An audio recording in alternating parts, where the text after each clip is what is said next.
Good evening, नमस्कार दोस्तों। मैं शिवम एक बार फिर उपस्थित हूँ आपके अपने यूट्यूब चैनल भूमि क्लासेस पर। बच्चों, हम बात कर रहे हैं यहाँ पे संविधान को लेके, और संविधान की ऐतिहासिक पृष्ठभूमि को हमने देख लिया था। ठीक है, 1773 के रेगुलेटिंग एक्ट से लेके 1947 यानी जब तक भारत को स्वतंत्र किया गया, तो वहां तक हमने अपने इस टॉपिक को कंप्लीट कर लिया। अब इससे जितने भी मैक्सिमम क्वेश्चन बन सकते हैं आप लोगों के, वो आप देख लेना। ठीक है, और बाकी एक दिन आपको क्या कराया जाएगा, यहाँ पे जितने भी ऐतिहासिक पृष्ठभूमि से लेकर क्वेश्चन बनेंगे उन सबको आपको बता दिया जाएगा। ठीक है, अब इसी के क्रम में हम आज बात करेंगे संविधान की कुछ बेसिक चीजों को लेके, जो चीजें हालांकि एग्जाम से डायरेक्ट संबंध तो नहीं होगा, लेकिन कहीं ना कहीं जब हम पॉलिटी और संविधान की बात करते हैं यहाँ पे, संविधान और राज्य व्यवस्था की, तो कुछ ऐसे कंसेप्ट हैं, कुछ ऐसी चीजें हैं जिनको हमें अनिवार्य रूप से देख लेना चाहिए, ताकि इन चीजों से हमारी जो कंसेप्ट है वो क्लियर होते रहे। लेकिन इसी के साथ साथ बच्चों, मैं आप लोगों को एक चीज और बता दूं कि जिन बच्चों के पास भी मेरी वीडियो पहुंच रही है, ठीक है, जिसके पास भी नोटिफिकेशन आ रहा है, तो प्लीज वो अभी वीडियो को शेयर कर दें। ठीक है, इससे क्या होगा, अभी ना वीडियो पर बहुत व्यूज बहुत कम आ रहे हैं, तो मुझे लग रहा है कि कहीं ना कहीं बच्चे हमारे साथ दिल से जुड़े हुए नहीं है। ठीक है, तो प्लीज जो भी वीडियो देख रहा है तो शेयर कर दे। यार, शेयर करने में कितना समय लग रहा है, मुश्किल से 2 सेकंड में शेयर करने में लगेंगे, और इससे क्या होगा, व्यूज बढ़ेंगे तो और मैं अच्छे कॉन्सेप्ट लेके आऊंगा तुम्हारे लिए। ठीक है, अच्छा कंटेंट लेके आऊंगा, अब मेरा भी थोड़ा सा उत्साह बढ़ेगा। ठीक है, तो जिन बच्चों के, आप रिक्वेस्ट है, आपसे हाथ जोड़ के रिक्वेस्ट है मेरी कि जिन बच्चों के पास में या जिस किसी के पास में मेरी जो वीडियो पहुंच रही है, तो प्लीज कुछ ना कुछ तो कर दे। कम से कम यार, लाइक ना करो तो डिसलाइक ही कर दो, और क्या करोगे भाई, डिसलाइक ही कर दो, लेकिन कुछ तो करें, कम से कम पता तो चले हमें। ठीक है, तो वीडियो को शेयर के लिए जरूर करते हैं, तो मिलते हैं। ठीक है, चलो अब हम बात करते हैं यहाँ से संविधान को लेके। तो बच्चों, आज हम संविधान की बहुत ही बारीकी चीजों को देखेंगे। तो किसकी हम बात कर रहे हैं, कॉन्स्टिट्यूशन की। तो यहाँ से कॉन्स्टिट्यूशन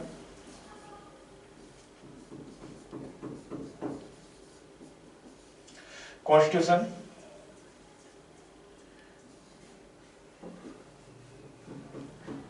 एंड पॉलिटी। संविधान एवं हम बात कर रहे हैं यहाँ पे पॉलिटी की। ठीक है, एक शब्द आए यहाँ पे कॉन्स्टिट्यूशन, दूसरा क्या है संविधान। एक कॉन्स्टिट्यूशन है, दूसरा क्या है पॉलिटी है। तो हम देखेंगे यहाँ पे कि ये जो संविधान है, संविधान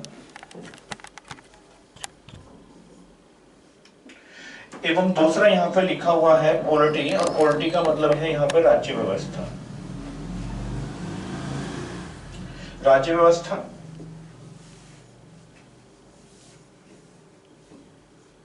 ठीक है। तो एक है यहाँ पे संविधान, दूसरा यहाँ पे राज्य व्यवस्था है, राज्य व्यवस्था।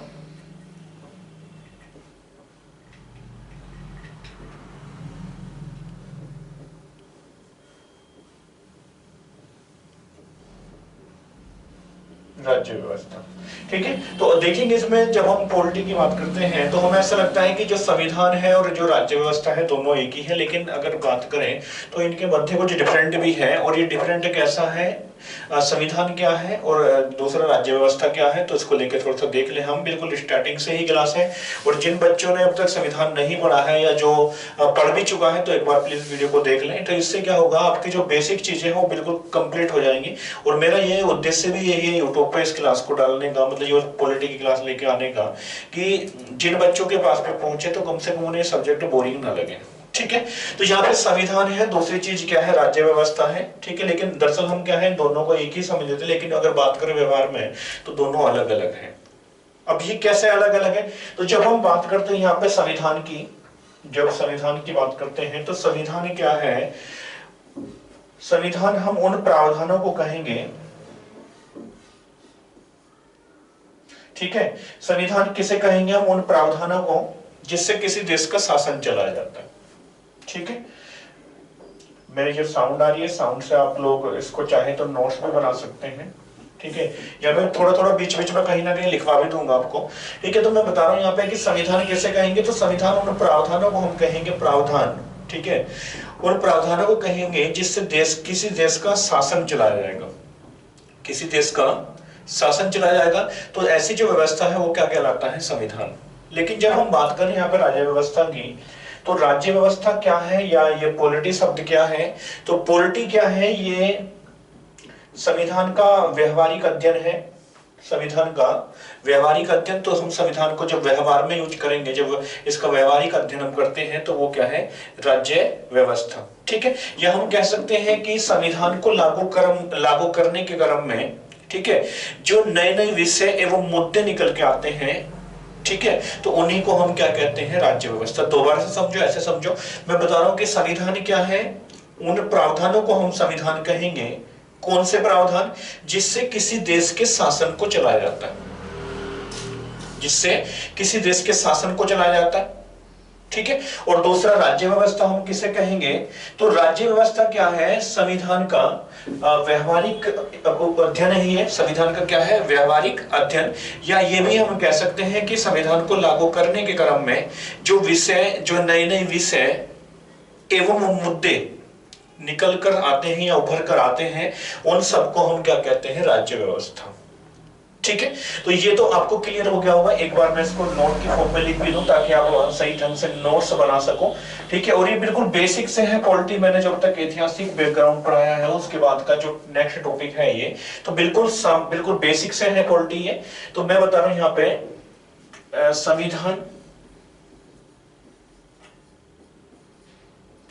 संविधान किसे कहेंगे? उन प्रावधानों को। संविधान किसे कहेंगे? उन प्रावधानों को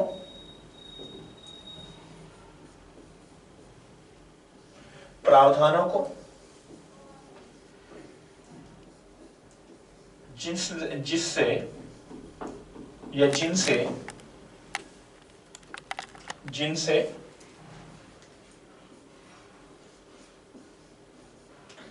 किसी देश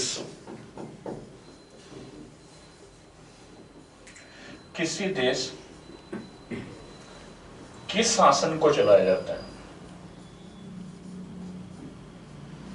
शासन को चलाया जाता है, चलाया जाता है। ठीक है भाई, तो संविधान क्या है? उन प्रावधानों को कहेंगे या उन प्रावधानों का संग्रह है संविधान, जिनसे किसी देश के शासन को चलाया जाता है। ठीक है, तो ऐसे प्रावधानों का संग्रह जिससे कोई देश का शासन चलाया जा रहा है, तो उसे हम क्या कहेंगे? संविधान कहेंगे, या संविधान को क्या बोलेंगे? इसको कॉन्स्टिट्यूशन बोल देंगे। ठीक है, तो इतना क्लियर हो गया होगा। आप बच्चों नोट्स साथ साथ बनाते चले, कॉपी और पेन लेके बैठे मेरी क्लास में, तो इससे आपकी चीजें क्लियर होती चली जाएंगी। और मैं बता दे रहा हूँ आप लोगों को कि इस क्लास को आप नॉर्मल में मत लेना, ये क्लास आपके 0 to एडवांस के लिए है ये। ठीक है, अगर आप यूपीएससी वगैरह की भी तैयारी करोगे तो इससे आपको काफी बेनिफिट मिलने वाला है। ठीक है, तो 0 लेवल से ये एडवांस तक की क्लास है। तो हो गया, तो संविधान उन प्रावधानों को कहेंगे जिनसे किसी देश के शासन को चलाया जाएगा। अब इसी के बाद हम बात करते हैं नेक्स्ट क्रम में, तो इसके बाद राज्य व्यवस्था क्या है? राज्य व्यवस्था क्या है? राज्य व्यवस्था, या इसको बोलेंगे पॉलिटी। पॉलिटी क्या है? ठीक है, तो पॉलिटी की बात करूं, संविधान का व्यवहारिक अध्ययन। संविधान का व्यवहारिक अध्ययन, व्यवहारिक अध्ययन, ये अध्ययन लिखा हुआ है। तो संविधान का जो व्यवहारिक अध्ययन है वो क्या कहलाता है? वो कहलाता है राज्य व्यवस्था। या ऐसे भी हम कह सकते हैं, संविधान को लागू करने के क्रम में, संविधान को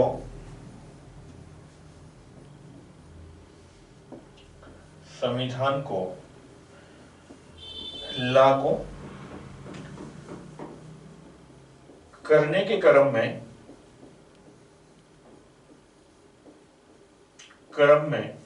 जो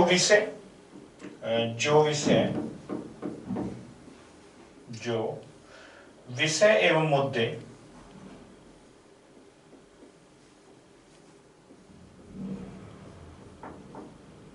उभर कर आते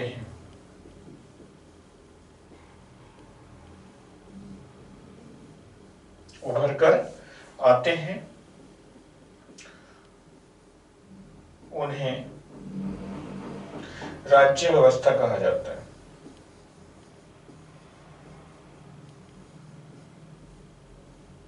राज्य व्यवस्था कहते हैं। ठीक है भाई, तो ये चीजें आप लोगों को क्लियर हो जाना चाहिए। हालांकि मैं चाहूं तो बोल भी सकता हूं, लेकिन मुझे पता है कि मेरे साथ कुछ ऐसे बच्चे भी जुड़े होंगे जो संविधान के अभी करते नॉलेज होगी भी नहीं, और ऐसा भी हो सकता है कि बहुत ही कम नॉलेज है, तो उन बच्चों के लिए ये काम का होगा, ताकि वो साथ के साथ नोट्स भी बनाते रहे। ठीक है, तो हो गया, तो संविधान क्या है देखा हमने, राज्य व्यवस्था क्या है। अब देखें इसका, अब इसका हम थोड़ा सा प्रैक्टिकल करके देख लें, कुछ प्रैक्टिकल देखेंगे तो चीजें सभी हमारे समझ में आएंगी।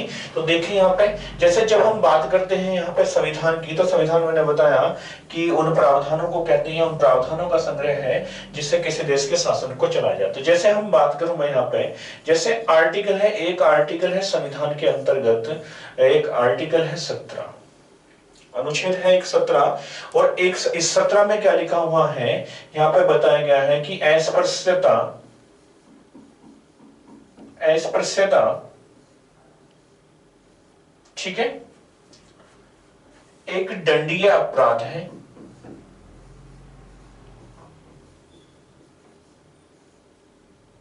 एक दंडनीय अपराध है।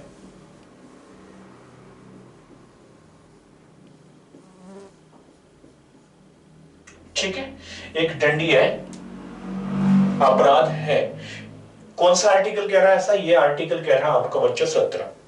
ठीक है, अब एक बात मुझे बताओ आपको कि ये जो अनटचेबिलिटी है, इसको एक दंडनीय अपराध बता दिया किसने? आर्टिकल 17 ने। लेकिन अगर हम बात करें कि ये दंडनीय अपराध, अस्पृश्यता क्या है, जब हम इससे कुछ क्वेश्चन करें कि अस्पृश्यता क्या है, अस्पृश्यता क्या है, किसके विरुद्ध है, किसके विरुद्ध है, क्या क्या है इसमें, अस्पृश्यता के अंतर्गत क्या क्या है।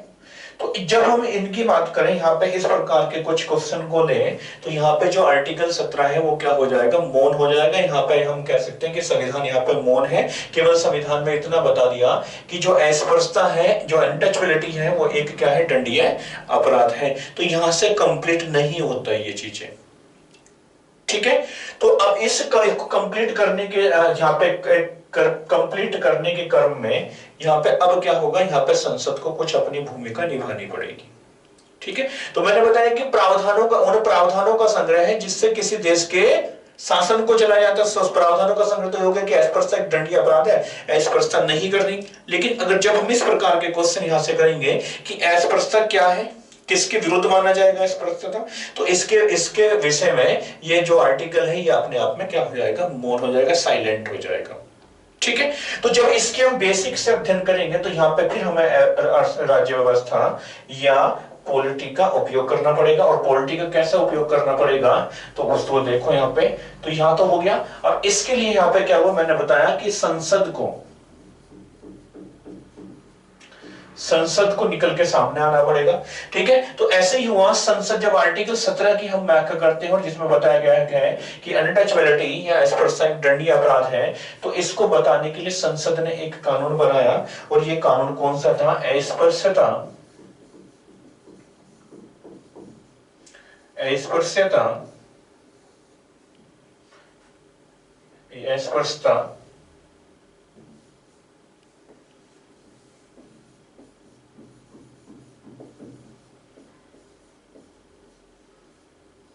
अस्पृश्यता निवारण अधिनियम, निवारण अधिनियम। और यह बनाया गया था 1955 में, 1955 में। तो ये क्वेश्चन आपका डायरेक्ट भी तो बन सकता है कि अस्पृश्यता निवारण अधिनियम कब बना था, या इसको हम कह सकते हैं कि अनटचेबिलिटी एबोलिशन एक्ट कब लाया गया था? 1955 में। अनटचेबिलिटी एबोलिशन एक्ट कब लाया गया था? 1955 में। और इसको कौन लेके आई है? संसद। ठीक है, आर्टिकल 17 में यहां पे बताया गया है कि आर्टिकल 17 क्या कह रहा है कि अस्पृश्यता एक दंडनीय अपराध है। लेकिन संसद ने इसकी व्याख्या कर दी और इसके लिए एक कानून बना दिया, अस्पृश्यता निवारण अधिनियम 1955। बट क्या हुआ, इसका नाम 1976 में बदला गया और इसका नाम क्या कर दिया? सिविल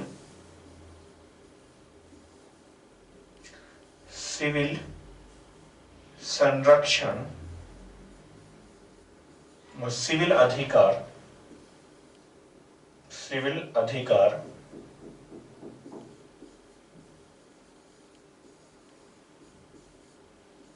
संरक्षण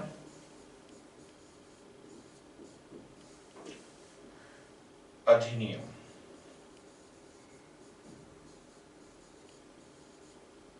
अधिकार संरक्षण अधिनियम कब किया गया? 1976 में इसका नाम। ठीक है, अब इसी कानून के माध्यम से बताया गया है कि ये जो आर्टिकल 17 के अंतर्गत अस्पृश्यता है, ठीक है, तो ये किसके लिए होगा? अनुसूचित जाति के लिए, अनुसूचित जाति के लिए। ठीक है, तो यहां पे जो संविधान का आर्टिकल था उसमें केवल क्या दिया गया था कि अस्पृश्यता एक दंडनीय अपराध होगा, किसके विरुद्ध होगा, ऐसी कोई व्याख्या नहीं थी। तो ऐसा कानून लेके आई कौन? संसद। और संसद ने पहले कानून बनाया अनटचेबिलिटी एबोलिशन एक्ट 1955, और दूसरा इसमें क्या हुआ फिर 1976 में इसका नाम परिवर्तित और क्या हुआ? सिविल अधिकार संरक्षण अधिनियम।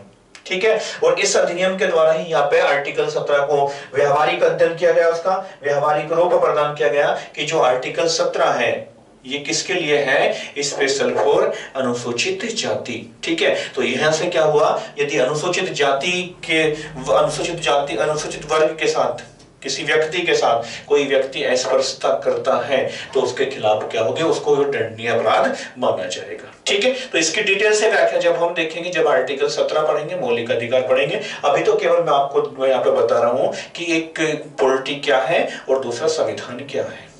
ठीक है भाई, तो इतना हो गया। इसके साथ ही एक और देखो यहाँ पे, इसके साथ ही एक और चीजें देख लो यहाँ पे। नेक्स्ट एग्जांपल देखो यहाँ पे, एक एक्ट है 1989, अनुसूचित जाति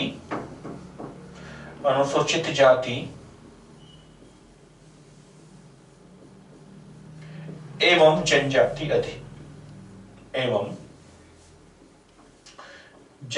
अधिनियम।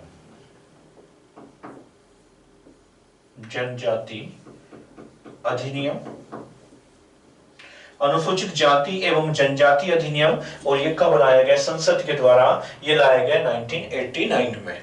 क्लियर है? तो इसमें क्या है? आर्टिकल 17 में अब यहाँ पे बता दिया गया कि यदि कोई अनुसूचित जाति या अनुसूचित जनजाति के साथ, पहले केवल जो 1976 में सिविल अधिकार संरक्षण अधिनियम था उसमें केवल और केवल अनुसूचित जाति को शामिल किया गया था, लेकिन यहाँ पे क्या हुआ? 1989 वाले एक्ट में अनुसूचित जनजाति को भी शामिल कर लिया। ठीक है, और ये क्या आया? तो ये भी क्या है? एक प्रकार से संविधान का व्यवहारिक अध्ययन है। और किसको कंप्लीट कर रहा है? ये आर्टिकल 17 को, जिसमें बताया गया था कि आर्टिकल 17 में कि अस्पृश्यता एक दंडनीय अपराध है। तो मैंने बताया आपको कि राज्य व्यवस्था क्या है और पॉलिटी क्या है, इससे आप सबको समझ में आना चाहिए। और इसमें किसकी कौन सी चीजें शामिल होंगी, किसे हम कहेंगे राज्य व्यवस्था, किसे शामिल है? तो इसमें कौन से हैं? तो सबसे पहले संविधान का मुद्दा होना चाहिए। सबसे पहले मतलब राज्य व्यवस्था और संविधान क्या होगा, किसे किसे शामिल करेंगे इसमें राज्य व्यवस्था के? तो सबसे पहले मैंने बताया कि संविधान का मुद्दा होना चाहिए। दूसरा यहाँ पे न्यायालय के निर्णय होने चाहिए,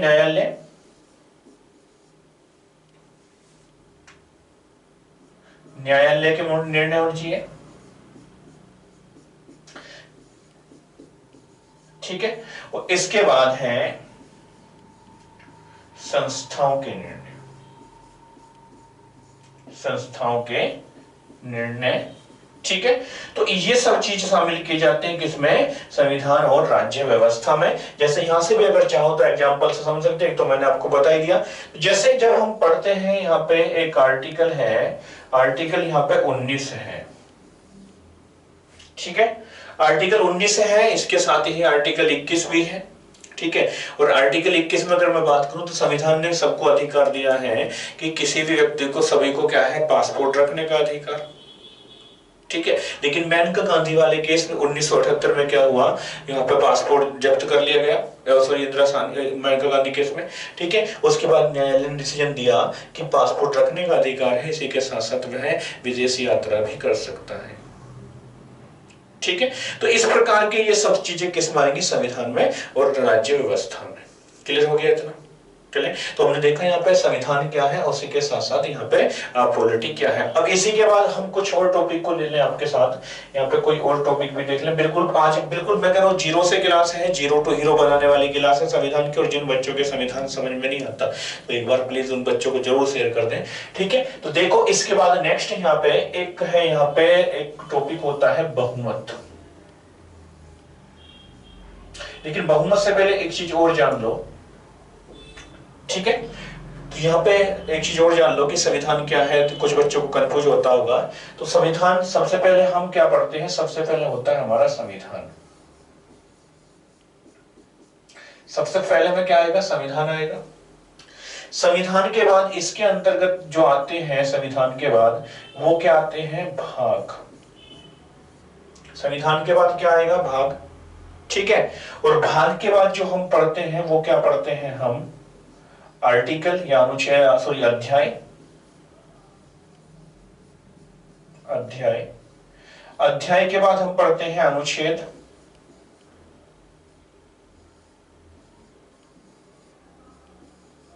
अनुच्छेद, अनुच्छेद के बाद हम पढ़ते हैं यहां पे क्लोज या खंड।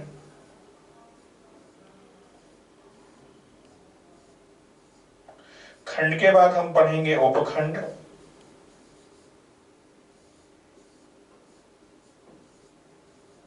उपखंड, ठीक है। तो ऐसा हम पढ़ेंगे, इसको बोला जाता है क्लोज, ये सब क्लोज होगा, ठीक है।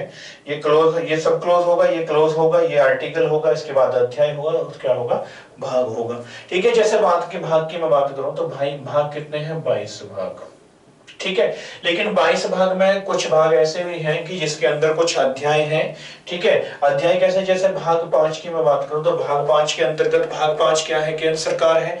लेकिन केंद्र सरकार क्या होगा, एक भाग हो गया, भाग 5 हो गया संविधान का।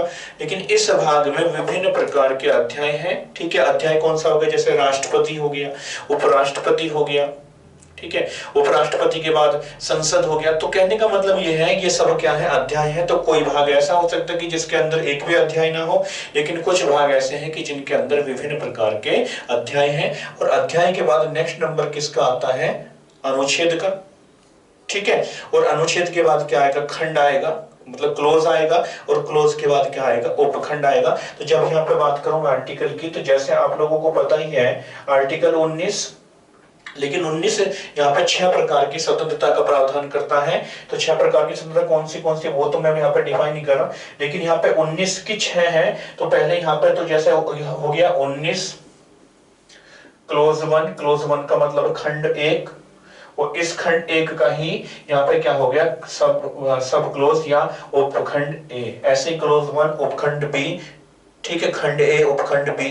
तो ऐसे ही चलता रहेगा 6 तक, ठीक है। लेकिन कुछ और आर्टिकल भी ऐसे हैं, जैसे जब आर्टिकल 39 की हम बात करते हैं तो 39 को एक तो हम ऐसे लिखते हैं 39 क्लोज ए, ऐसे करके लिखेंगे, ठीक है। और एक हम लिखेंगे 39 ए ऐसे करके, ठीक है। तो जब हम यहाँ पे क्लोज जुड़ा हुआ हो किसी आर्टिकल के साथ, तो ये हमें समझ लेना चाहिए कि ये आर्टिकल उसी का ही भाग है। मतलब ये जो भाग है इसमें क्लोज जुड़ा हो किसी आर्टिकल के साथ, ये उसी आर्टिकल से कोई ना कोई संबंध रखता है। लेकिन जब किसी आर्टिकल के साथ कोई क्लोज ना जुड़ा हो, स्वतंत्र हो, इस प्रकार से लिखा हो, तो यहाँ से हम इसे क्या बोलेंगे कि एक स्वतंत्र आर्टिकल है। तो ये बेसिक चीजें थी यहाँ पे, ठीक है। आगे कौन से भाग है, 22 भाग कौन से, वो भी देखेंगे। और जब ये सब चीजें समाप्त हो जाएंगी तो फिर यहाँ से शुरू होती है आपकी अनुसूची। फिर क्या शुरू होती है, अनुसूची। अनुसूची सबसे बाद में आएगी, ठीक है। और अनुसूची में क्या होता है, संविधान के वो प्रावधान होते हैं, उन भागों को लागू करते हैं जो किसी न किसी भाग से संबंधित हैं, ठीक है। अनुसूची में वो चीजें लागू की जाती हैं या वो चीजें शामिल है शेड्यूल में जो संविधान के किसी न किसी भाग या किसी न किसी हिस्से से संबंधित है, ठीक है। तो वो सब किस में शामिल होगी, वो शामिल होगी आपकी अनुसूची में। जैसे मैं बात करूं अनुसूची 1 की बात करूं तो संविधान के भाग 1 की मैं बात करूं तो संविधान के भाग 1 में क्या है कि इंडिया मतलब इंडिया अर्थात भारत राज्यों का क्या होगा, एक संघ होगा, ठीक है। इंडिया अर्थात भारत क्या होगा, राज्यों का एक संघ होगा। तो ये आप लोगों को बताई है कि संविधान के भाग 1 में है कि इंडिया अर्थात भारत राज्यों का एक संघ है, तो वो तो आर्टिकल 1 में डिफाइन हो गया। लेकिन उसमें कितने राज्य शामिल होंगे, कौन सा क्षेत्र शामिल होगा, किसे किसे शामिल किया जाएगा, तो इसके विषय में जो डिफाइन किया जाएगा वो किया जाएगा अनुसूची में। तो अनुसूची 1 में क्या है कि कौन कौन से राज्य शामिल है, उसका कौन सा क्षेत्र शामिल है, तो ये सब किस में आएगा, अनुसूची में। तो यही है, सबसे अंत में आती है आपकी अनुसूची। तो ये चीजें भी बिल्कुल बेसिक से हमने देख ली कि कौन सी चीजें शामिल होंगे, तो आप लोगों को क्लियर होगा। एक बार फिर मैं बता दूं, पहले संविधान है, संविधान के बाद भाग आएगा, भाग के बाद अध्याय आता है, अध्याय के बाद अनुच्छेद आएगा, अनुच्छेद के बाद खंड आएगा, खंड के बाद उपखंड आएगा, ठीक है। और सबसे अंत में आएगी आपकी अनुसूची, अनुसूची जो संविधान के किसी न किसी भाग से जुड़ी होगी एक स्वतंत्र रूप से, ठीक है। तो ये हो गया। अब इसके बाद एक टॉपिक और हम देखते हैं जो अपने आप में काम का टॉपिक है, ठीक है। हालांकि मैं बता दूं उस टॉपिक से कोई हमारा इतना खास मतलब एग्जाम के उद्देश्य से क्वेश्चन तो इतना नहीं आएगा, लेकिन जब हम संविधान पढ़ेंगे अब आगे तो उसमें बीच बीच में वो सभी शब्द यहाँ पे आपको मिलने वाले हैं, तो इसलिए पहले बेसिक चीजों को लेके हम चल रहे हैं आपके साथ, ठीक है। तो देखें, जैसे सबसे टॉपिक का नाम है यहाँ पे बहुमत, बहुमत, बहुमत, ठीक है। या बहुमत के प्रकार, ठीक है। और कोई भी ये मत सोचना कि भाई बहुमत तो बहु का मत होगा, बहुमत क्या होता है, तो बहुमत का मतलब ये नहीं कि बहु का मत, ठीक है। बहु मतलब यहाँ पे बहुत का मत, ठीक है, हो गया। तो बहुमत को हम क्या बोलेंगे, मेजोरिटी, टाइप्स ऑफ मेजोरिटी। तो जब हम टाइप्स ऑफ मेजोरिटी की बात करें तो यहाँ पे कितने प्रकार के होंगे, मुख्यतः 3 प्रकार के, ठीक है। जो हमारा बहुमत होता है ये कितने प्रकार का होता है, 3 प्रकार का। बहुमत कितने प्रकार के हैं, 3 प्रकार के। तो सबसे पहला तो होता है आपका साधारण बहुमत, साधारण बहुमत, साधारण बहुमत,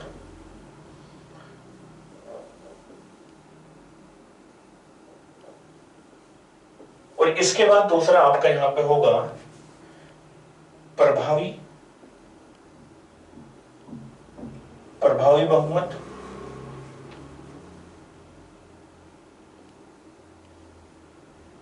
और तीसरा होता है यहां पे आपका विशेष बहुमत, विशेष बहुमत, ठीक है भाई। तो बहुमत कितने प्रकार का है, 3 प्रकार का। एक होता है सिंपल मेजोरिटी, एक होता है इफेक्टिव मेजोरिटी, तीसरा होता है क्या बोलेंगे इसे, स्पेशल मेजोरिटी।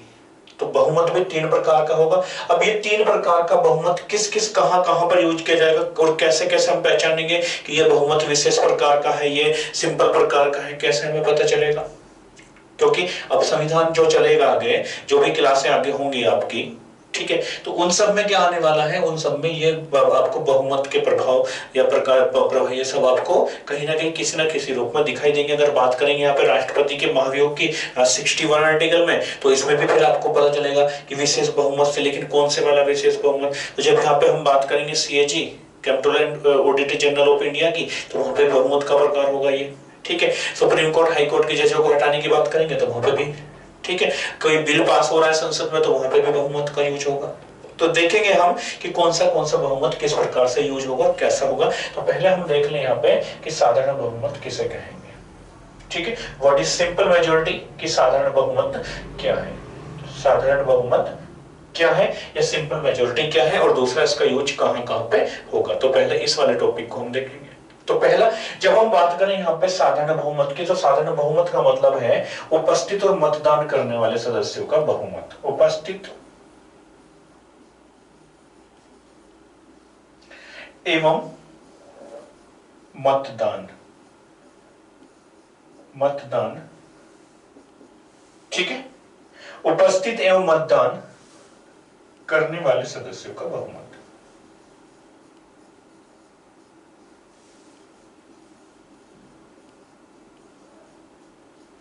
सदस्यों का बहुमत,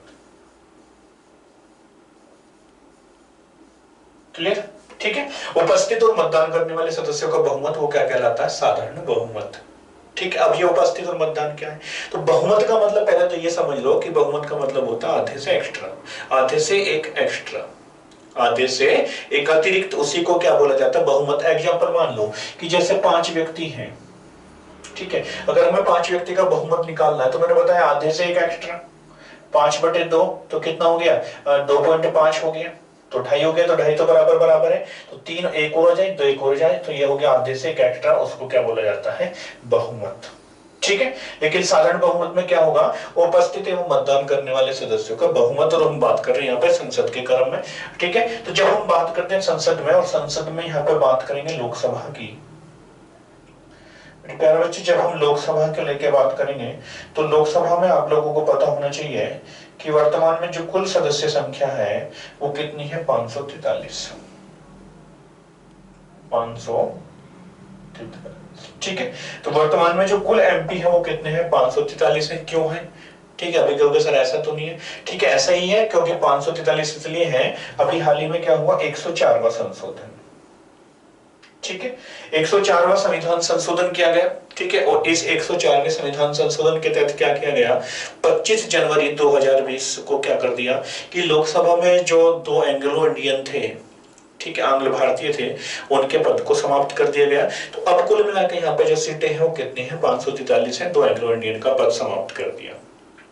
ठीक है, तो अब मान लो कि कुल सदस्य है 543, तो ये जो 543 है ये क्या है, इनको क्या बोलेंगे आप लोग, एमपी, मेंबर ऑफ पार्लियामेंट है। ठीक है, तो अब ये जो 543 सदस्य हैं इनको प्रत्येक दिन या डेली लोकसभा में उपस्थित नहीं होना पड़ता, जब जब इनको बुलाया जाएगा तब इनको वहां पर उपस्थित होना पड़ता। तो कहने का मतलब ये है कि सभी सदस्य प्रत्येक दिन उपस्थित नहीं होते। ठीक है, अब मान लो 543 है और यहाँ पे कोई बिल चल रहा है, मान लो आज के दिनांक में कोई बिल चल रहा है, तो आज मान लो कि 200 सदस्य उपस्थित हुए। सदस्य कितने उपस्थित हुए, 200, आज के दिन 200 सदस्य उपस्थित हुए। ठीक है, लेकिन साधारण बहुमत कैसे निकलेगा, उपस्थित एवं मतदान करने वाले सदस्यों का बहुमत। तो ये साधारण बहुमत कैसे निकलेगा, उपस्थित होकर सदस्य कितने हैं, प्रेजेंट, मैं यहाँ पे पी लिख दे रहा हूँ, पी सिंबल दे दिया मैंने, पी फॉर प्रेजेंट हो गया। ठीक है, तो लेकिन इनमें से क्या हुआ, इनमें से केवल कोई बिल चल रहा है, उस बिल पे केवल 180 व्यक्ति ही क्या हुआ, 180 व्यक्ति नहीं क्या करी, वोट, V4 वोट हो जाएगा। तो 180 सदस्यों ने वोट की। ठीक है, अब 180 सदस्यों में से भी कुछ का कहना यह है कि मान लो 150 तो ये कह रहे हैं, 150 का कहना यह है कि बिल पास होना चाहिए। ठीक है, और 30 सदस्य ऐसे हैं कि कह रहे हैं कि बिल पास जो भी मुद्दे चल रहे हैं बिल पास नहीं होना चाहिए। तो कुल कितना हो जाएगा, 180 हो जाएगा। ठीक है, तो अब 180 का बहुमत हमें निकालेंगे, 180 का बहुमत, और बहुमत मैंने आप लोगों को बताया, बहुमत मैंने बताया कि उपस्थित और मतदान करने वाले सदस्य का बहुमत, और बहुमत का मतलब होता है आधे से एक एक्स्ट्रा, आधे से एक एक्स्ट्रा। तो जब हम इसे काटेंगे तो कितना आ जाएगा, 9, 90, तो कितना आ गया, 90। ठीक है, लेकिन 90 तो इसका आधा आ गया ना। ठीक है, तो इसमें हमें एक ऐड करना पड़ेगा, क्योंकि आधे से एक एक्स्ट्रा होना चाहिए। तो यदि कितना हो जाएगा, एक ऐड होने के बाद हम अपने पास से नहीं करेंगे, तो कहने का मतलब एक सदस्य जिसके पास अतिरिक्त होगा आधे से एक एक्स्ट्रा, तो वो क्या होगा, ये 91 है। तो यदि 91 सदस्य इसको पास कर देते हैं, जो बिल चल रहा है, तो ये क्या होगा, पास माना जाएगा। ठीक है, तो आपको समझ में आ गया होगा। तो यही है, उपस्थित कितने हुए थे, 200 हुए थे, लेकिन मतदान कितनों ने किया, 180 ने किया, और 180 ने भी, 180 में से भी 150 क्या कह रहे हैं कि बिल पास होना चाहिए, और दूसरा 30 क्या है, इसके विपक्ष में है। जब इनका बहुमत निकाला तो बहुमत कितना बैठा, 91। ठीक है, तो अब ये क्या होगा, जो बिल चल रहा है वो पास हो जाएगा। ठीक है, तो उपस्थित और मतदान करने वाले सदस्यों के बहुमत को ही हम क्या कहते हैं, साधारण बहुमत। अब ये तो हमने देख लिया कि साधारण बहुमत क्या है, लेकिन अब इस साधारण बहुमत का उपयोग कहां कहां पे होगा भाई, कहां कहां यूज होता है, ये कहां कहां पे यूज किया जाता है, साधारण बहुमत, साधारण बहुमत का उपयोग कहां कहां किया जाएगा।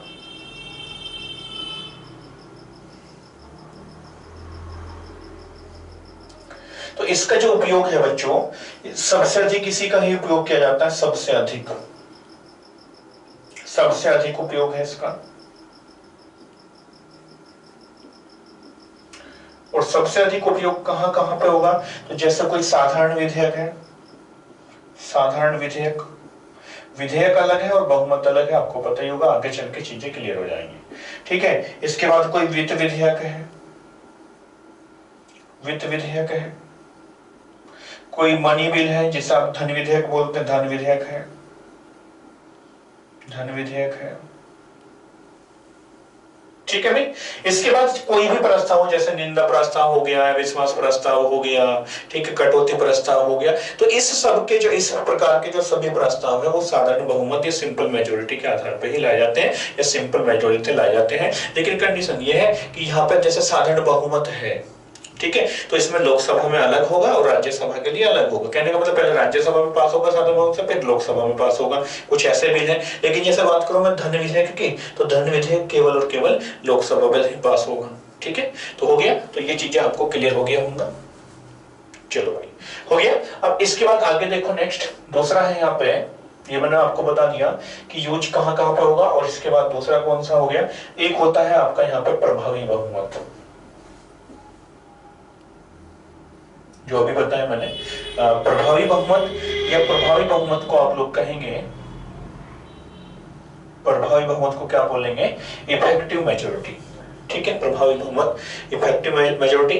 तो ये जो प्रभावी बहुमत है ये क्या होता है, प्रभावी सदस्यों का बहुमत, प्रभावी सदस्यों का बहुमत, सदस्यों का बहुमत।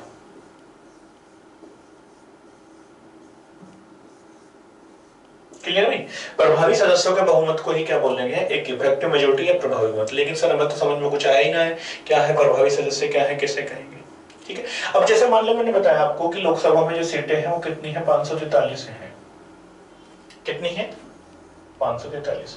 लेकिन इन 543 सीटों में से मान लो कि कितनी में बात करूं यहाँ पे, तो मान लो कि इसमें से 9 सीटें क्या होगी, रिक्त होगी आपकी। 9 क्या है, रिक्तियां हैं। ठीक है, 9 क्या है, रिक्तियां है। देखो ये 9 है, कभी इसके साथ समझ लो, से रिक्तियां से अलग है 9, तो 9 रिक्तियां हैं। और रिक्तियां कहां से कैसे कैसे हैं, मान लो कि 2 सदस्य क्या है, अनुपस्थित हैं। अनुपस्थित का मतलब उनकी मृत्यु हो चुकी है। 2 का क्या हुआ, चुनाव विवाद है, कुछ चुनाव विवाद है, 2 ने त्याग पत्र दे दिया। ठीक है, कितने हो गए, 6। और इसके बाद 3 सदस्य है और मतलब अविश्वास प्रस्ताव को यहाँ पे क्या हुआ, 3 सदस्यों को दरबदल के आरोप पर हटाया जा चुका है। ठीक है, तो कुल मिला के यहाँ पर 9 रिक्तियां हैं। ठीक है, 9 रिक्तियां हैं। तो अब यहाँ से अगर यहाँ से मैं बात करूं, 543 में से जब हम 9 माइनस करेंगे, ठीक है, तो कितना बैठेगा, 543 में से 9 माइनस करेंगे तो कितना बैठेगा, जल्दी बताओ, कमेंट में लिख के बोल देंगे। 543 माइनस 9, ठीक है, तो यहाँ पे कितना हो गया, 13। 13 में से 9 गई, कितना हो गया, 4। ठीक है, और यहाँ पे कितना हो गया, 3। तो कहने का मतलब ये है कि यहाँ पे कितना बैठेगा, 534। 534 हो गया। 13 में से 9 गए, कितने बचे, 4। 3 में से 3 के 3 हो गया, उसके बाद 534। ठीक है, तो अब ये 534 सदस्य यहाँ पे बचे, जब रिक्तियां माइनस कर ली तो 534 सदस्य। ठीक है, तो अब इन 534 सदस्यों का जो बहुमत आएगा, 534 सदस्यों का बहुमत, और बहुमत मैंने बताया बटे 2 प्लस 1, बटे 2 प्लस क्या होगा, 1 होगा। ठीक है, तो जब इसे हम काटेंगे तो यहां से कितना हो गया, 2 दूनी 4, 2 दूनी 4, बचे कितना है, 2 छिक 12, 2 छिक 12 और 2 सत्ते 14, तो कितना हो गया, 267। लेकिन बात चल रही है बहुमत की, तो इसमें एक और ऐड करेंगे तो कितना हो जाएगा, 268। 268, तो ये जो निकल के आए ये हो गया आपका प्रभावी बहुमत। तो मैंने बताया प्रभावी सदस्यों का बहुमत माइनस रिक्तियां, माइनस रिक्तियां। तो इस प्रकार का जो बहुमत होता है वो क्या कहलाता है, प्रभावी बहुमत या इफेक्टिव मेजोरिटी। ठीक है, अब इस इफेक्टिव मेजोरिटी का उपयोग हम कहां करेंगे, तो जब इफेक्टिव मेजोरिटी के उपयोग की बात करें तो इसका उपयोग कहां किया जाता है, तो इसका उपयोग किया जाता है 8 स्थान पर, 8 जगह यूज किया जाता है इसका संविधान में। ठीक है, और 8 जगह कहां कहां पे किया जाता है, तो ये देख लो आप लोग। तो पहला तो हो गया लोकसभा,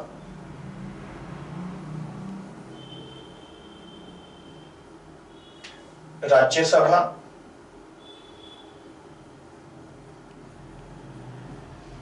ठीक है, इसके बाद विधानसभा,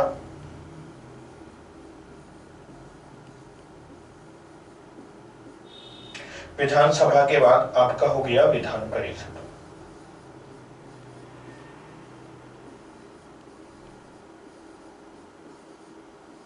विधान परिषद, ठीक है। तो यहां पे जो लोकसभा का अध्यक्ष है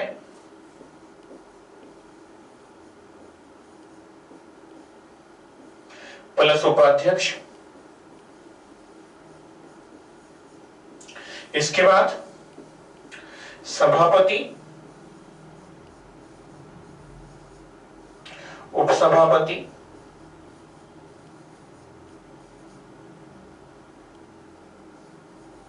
सभापति, ठीक है भाई। तो यहाँ पर लोकसभा के अध्यक्ष और उपाध्यक्ष को हटाने में, दूसरा राज्यसभा के सभापति और उपसभापति को हटाने में, और यहाँ पे भी क्या होगा, विधानसभा के अध्यक्ष और उपाध्यक्ष को हटाने में, और तथा विधान परिषद के सभापति और उपसभापति को हटाने में। तो कितना हो गया, 4 और 4 दूनी कितना हो गया, 8। तो 8 स्थान पर जो यूज किया जाता है वो क्या किया जाता है, प्रभावी बहुमत, ठीक है। जिन बच्चों के समझ में नहीं आया तो एक बार वो रिवर्स में जाकर देख लेंगे फिर दोबारा से वीडियो, क्योंकि रिकॉर्ड है, हो गया। तो ये प्रभावी बहुमत का यहाँ पे यूज किया जाएगा, ठीक है। तो देख लिया हमने, साधारण बहुमत भी देख लिया, इसके बाद हमने देखा यहाँ पे आपका, ठीक है, कौन सा वाला, प्रभावी बहुमत। और इसके बाद तीसरा आता है, ये आएगा आपका तीसरा, कौन सा आएगा, तीसरा होगा आपका विशेष बहुमत। विशेष बहुमत, ठीक है। और विशेष बहुमत का मतलब क्या होता है, उपस्थित कुल का 2/3, जो कुल संख्या है उसका 2/3, ठीक है। लेकिन विशेष बहुमत की जब बात करूं तो ये भी कितने प्रकार का होगा, तो ये भी होगा 3 प्रकार का।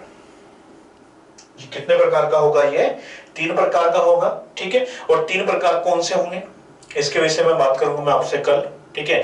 बाकी आप लोगों को इसको पढ़ के आना और मुझे भी थोड़ा सा कमेंट में लिख के बताना कि विशेष बहुमत तीसरे प्रकार का कौन है, किस प्रकार का है ये, ठीक है। तो मिलूंगा मैं आपसे अब इसके बाद नेक्स्ट कक्षा में, तब तक के लिए भाई। लेकिन जो मैंने बोला आप लोगों को आज वो कहना ना, मतलब देखना ना भूले, और दूसरे साथ यहाँ पे साथ ही साथ वीडियो को शेयर जरूर करिए बच्चे आज, ठीक है। ठीक है, मिलता हूँ आपसे नेक्स्ट क्लास में, तब तक के लिए बाय, टेक केयर।